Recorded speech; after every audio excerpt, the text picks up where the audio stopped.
My name is Bethany.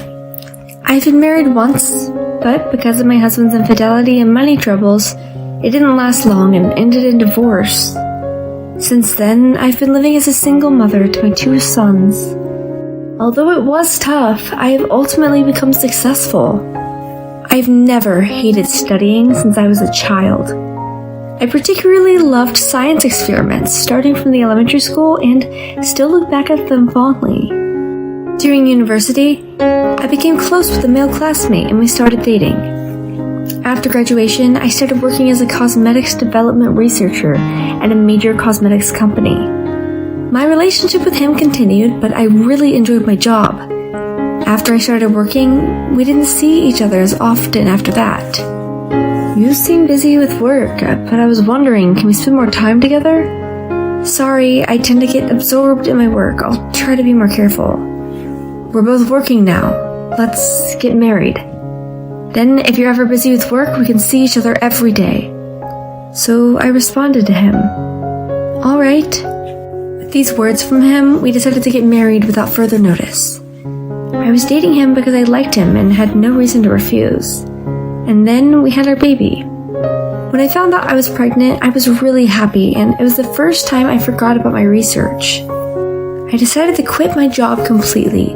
I didn't have any hesitation about it at that time.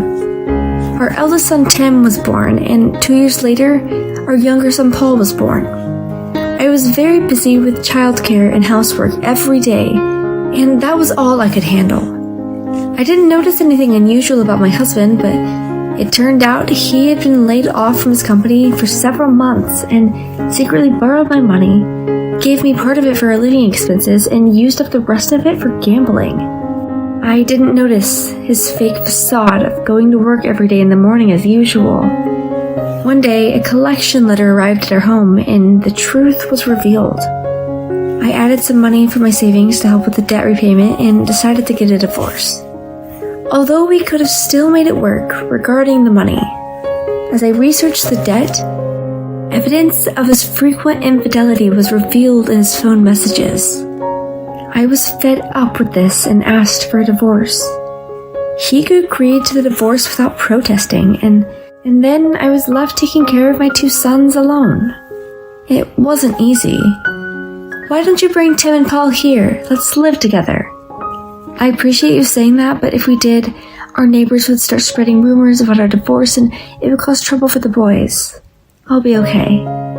You don't have to worry about that. If there's anything I can do to help, just let me know. Thank you, Mom. Having someone who worried about me like that became my greatest motivation. Also, I was able to work again at the place I worked before getting married, and during the day, I left my sons at a nursery. In the midst of such a new life, I suddenly had an idea. I suddenly remembered the sensation of when I got to work as a researcher of basic cosmetics that were both time efficient and gentle on the skin. Once I felt like this, as someone who originally loved research, I found myself excitedly diving into my work every day. Then, the cleansing cream that I made became a hugely popular product, and it became well known worldwide. My life changed completely from that. But from a married life that was already difficult enough with childcare and housework, I had work and research added to it for my divorce. On my days off, I played with my sons with all my might. I had no time to rest. By the time my children were a little older, I had done a lot of research, and what I had created, starting with the cleansing and mainly basic cosmetics, naturally permeated the world. I was generating huge sales, my responsibilities increased, and my income far exceeded that of ordinary male office workers. Thanks to that, I was able to send my kids to university without inconveniencing them or borrowing anyone's help. My eldest son, Tim, supported my work, and I believe that he will surely inherit my passion for work in the future. Paul, on the other hand, rebelled against his obedient older brother and me. When he was a little boy, he always followed his brother and was often taken care of by Tim, but before long, that stopped happening, and on the contrary, Paul seems to be walking away on the same path as his older brother, Tim. Starting with club activities and lessons, fashion and car preferences, the two of them started to choose opposite paths. After graduating from university, Paul took a leave of absence from work in a completely unrelated field. Just give me the capital, and I'll definitely make it a success. You're being too naive. Running a company isn't that easy. If you want me to invest, bring a convincing business plan. Alright, I'll bring it right away. I read through the plan he brought, and while the content was new and interesting, it was nothing more than a child's writing. Even so, as a mother, I had the desire to support him, so I'd had him make revisions to the business plan, and I approved the investment. He started the company. I watched him for a while, but in the end, he had no experience, no history, and no connections. As I had imagined, things did not go quite smoothly at first, but despite my worries, Paul suddenly got married. Paul's wife, Carol, is 3 years younger than him at 23 years old. With his young age and his title as the company president, and not to mention his good looks, it was only natural for a few girls to come after him. Although it may sound biased coming from his mother, Paul has a good personality, is friendly and sociable, and can get along with anyone. Even without much experience or skill, he'll probably be able to get to work with just his personality. That's what I thought, at least. As the young couple started their married life, I was worried, so I would secretly give Paul some money when we met, or invite the two of them to dinner and do what I could to help.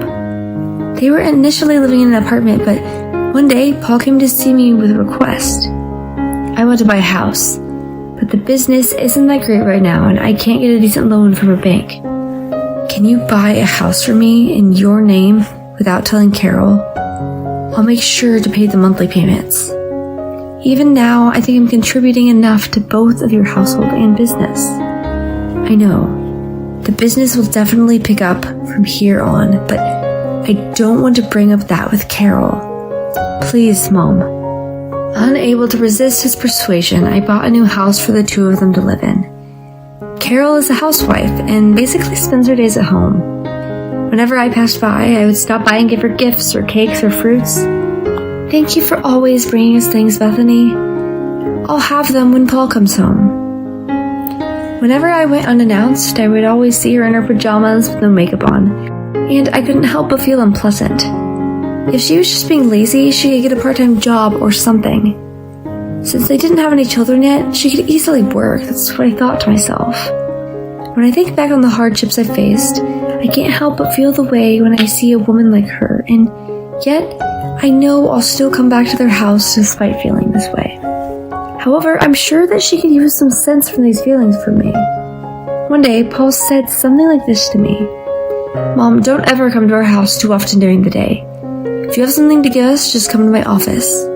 Why? Did Carol say something to you? Carol is still young and doesn't have much experience dealing with in-laws, so it seems to tire her out. Tire her out? I'm just giving her stuff at the front door. I'm not even going in the house. That's kind of rude of her to say. I knew there was no point of saying anything to Paul, who was caught in between us. She spends every day sitting around without even working, you know.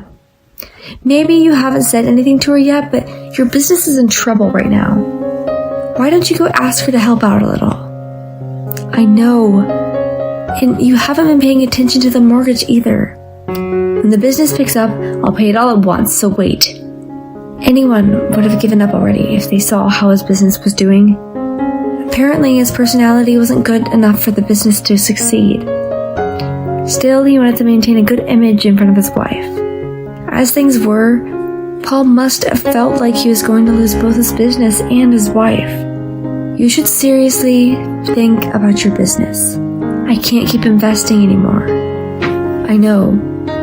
Actually, there was something I haven't been able to tell you. What is it? Carol is pregnant. As they were married, it was certainly good news.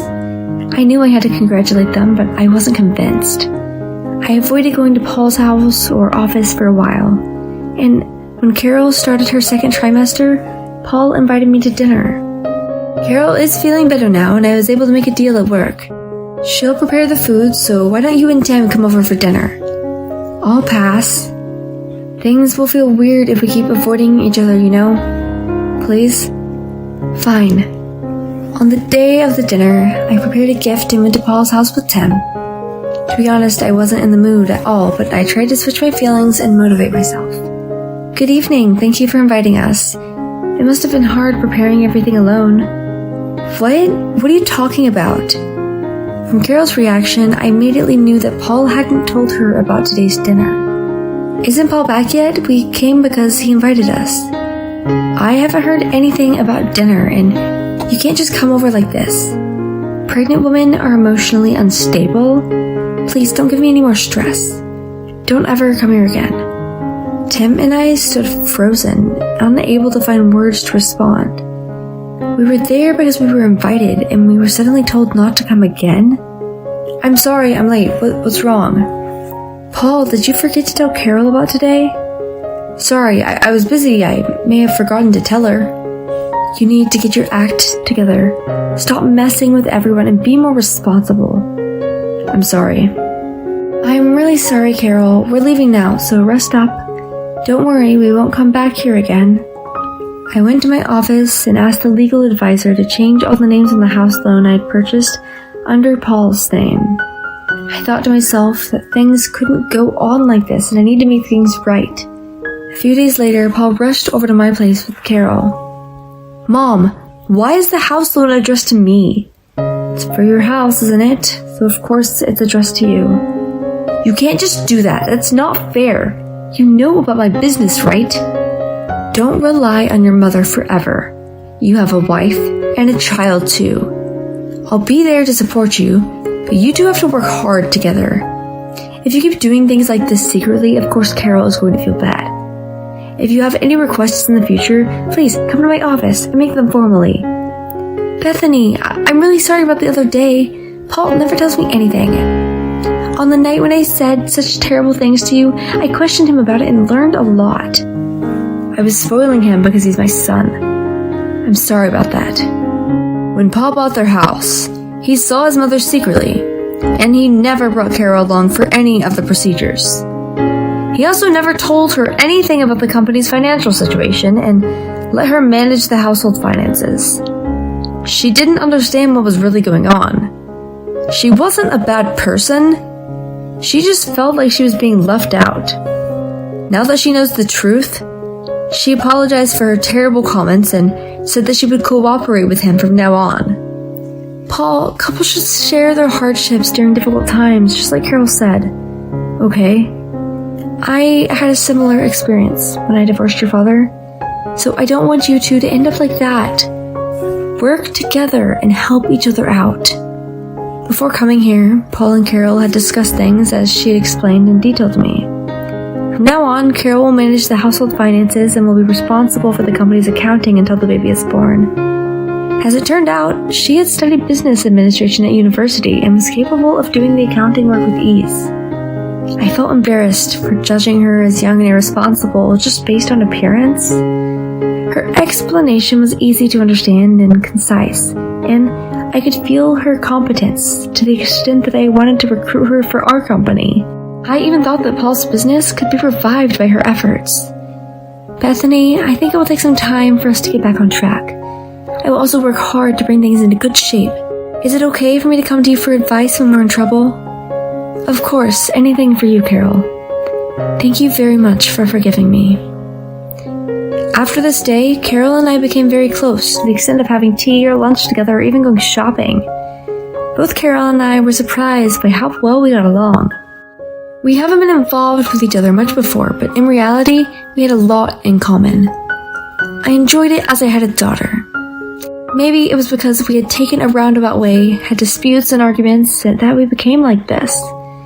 If I think about it that way, I'm grateful to Paul as well. Eventually, Carol began to help Paul's business, and it was revived thanks to her knowledge and talent.